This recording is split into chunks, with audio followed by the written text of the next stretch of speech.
Morning, good afternoon, and good evening po sa lahat ng tao sa buong mundo. This is Chang TV, ang nag-iisa niyong auntie.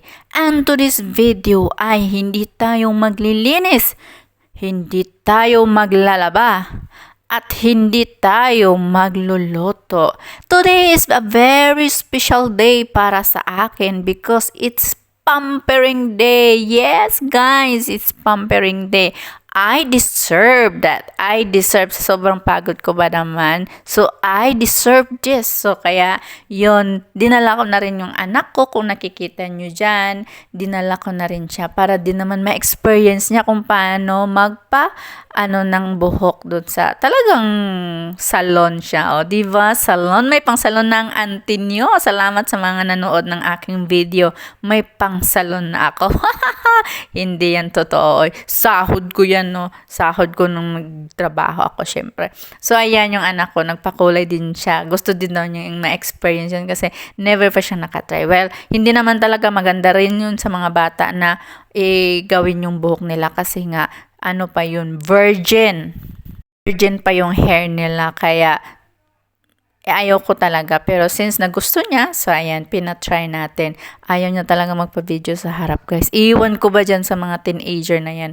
Ayaw na ayaw mag-video. Kung alam niya yan na binidyohan siya, nako, pinadelete na niya yan sa akin. But anyway, guys, thank you. Thank you for watching my video. Panoorin nyo, ha? Panoorin nyo to.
Ayan na nga mga silingan, nakapagpasalon na rin ako sa wakas. So, ayan, ginawa na yung hair ko. Ayoko na ng ribbon, dati nagpapariban ako. Pero now, I change my mind. Hindi na ako nagpapariban dahil yung buhok ko ay sobrang nipis na niya. Naglalagas kasi siya lagi. Siguro dahil nga may edad na rin tayo or dahil din sa tubig.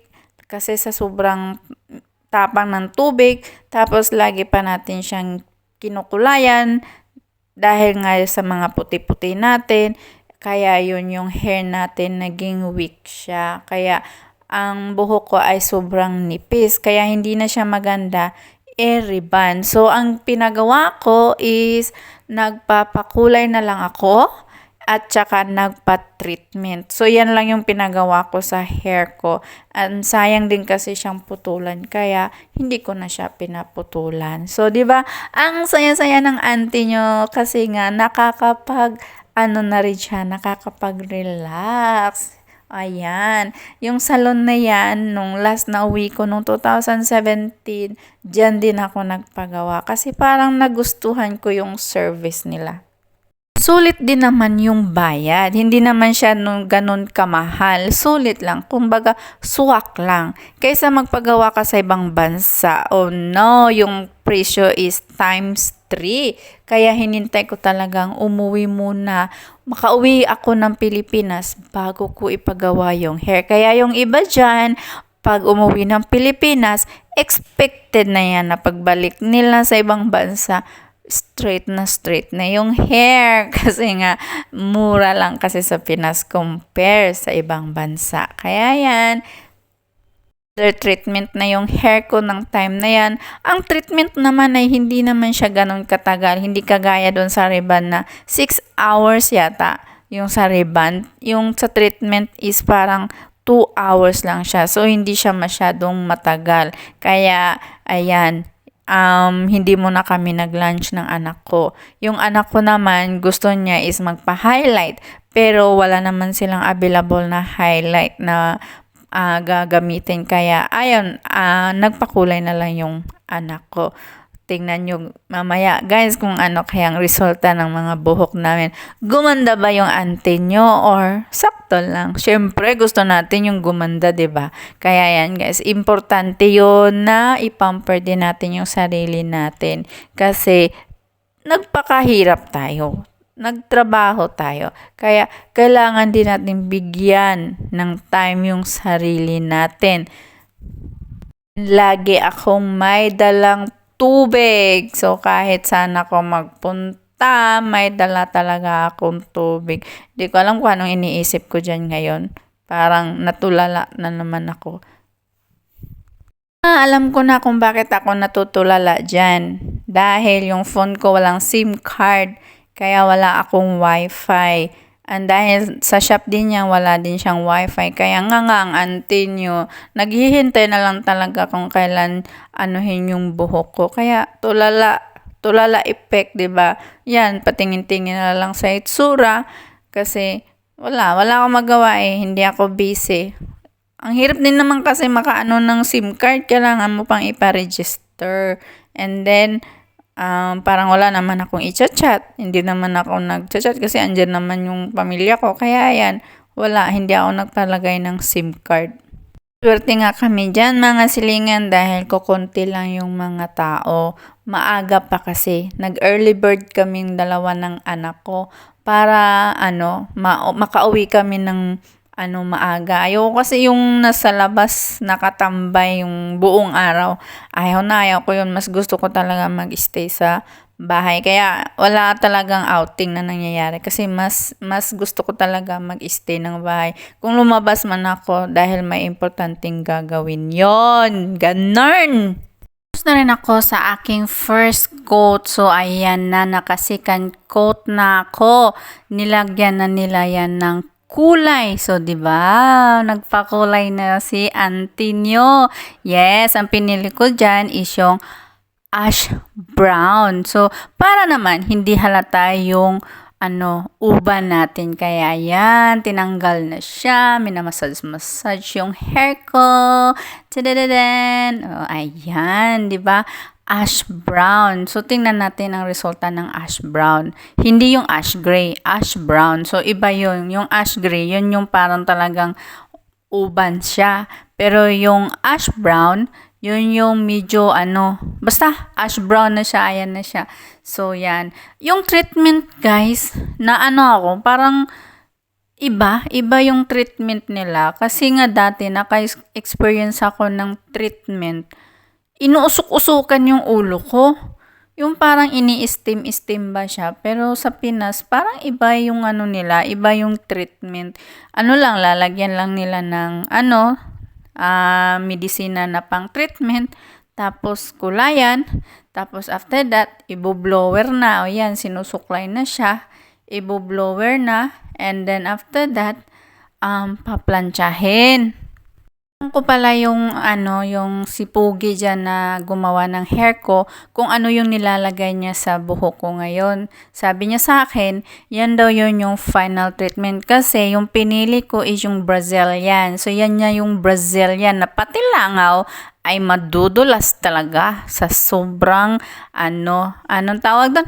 Silk. O, diba? Sa sobrang kinang-kinang ng buhok mo, pati langaw madudulas. O, diba? Tingnan lang natin kung talagang madudulas ba talaga. Kasi parang hindi ako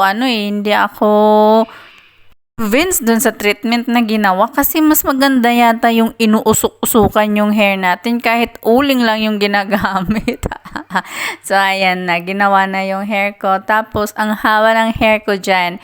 And then, tinanong niya pala sa akin kung sino yung naggupit ng buhok ko. Sabi ko sa kanya, syempre ako lang. Sabi niya, Ay ate, saan ka pala galing? Sabi ko, nang ibang bansa ako, nangatulong. Ay, mahal ba talaga yung magpagupit doon? Ko bakit? Kasi po yung hair nyo ay talagang hindi pantay. Paano magkapantay? Ako lang naman talaga yung gumawa at ako lang naman talaga yung gumupit. Ako nga lang din naman yung nagkukulay ng hair ko. So ayan, napahiya tuloy ang auntie nyo. Sa kakuriputan kasi talaga eh. Mahal kasi magpagupit sa ano, 'di ba? Sa doon eh tayo na lang mas ano lang, madali lang naman.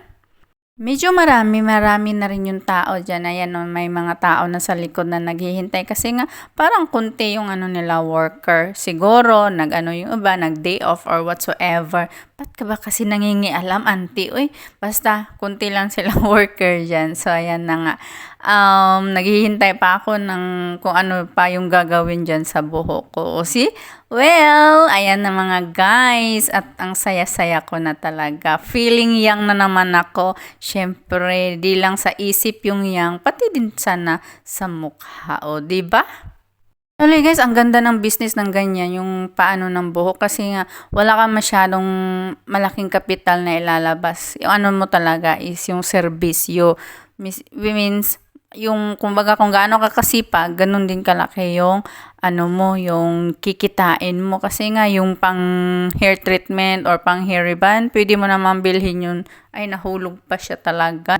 Well, ito lang naman yung result, guys. In-explain ko sa anak ko kung paano ginawa yung hair niya kasi nga daw hindi niya nakikita. Kahit na may salamin naman sa harapan niya. So, akala niya kasi bleach yung hair niya. Sabi ko, hindi bleach yung hair mo. Kasi kung bleach yan, paputuin pa talaga nila yan bago nila kulayan. Yun, direct kulay lang yan. Sabi niya, oo, ganun lang pala. So, ayan na nga yung resulta, mga silingan. Do you think may nagbago sa amin? Siyempre, meron. Merong nagbago sa amin yung kulay ng mga buhok namin na naging American at Amerikano kami. Pero yung mukha, ganun pa rin. So, ayan, straight na straight siya kasi plinan siya. Hindi ko in-expect yun. Nakala ko kasi hindi siya paplansahin. So, yan. So, di ba? Ang ganda kasi kakagawa pa lang niya. Sana tumagal naman din sa buhok ko. Pero tinanong ko yung naggumawa sa hair ko, sabi niya 2 months lang daw talaga kasi hair treatment lang naman. But actually guys, mas mahal yung hair treatment kaysa doon sa hair rebanding. Bakit kaya ganun, no? Na mas matagal yung rebanding. But anyway, thank you so much for watching and bye-bye!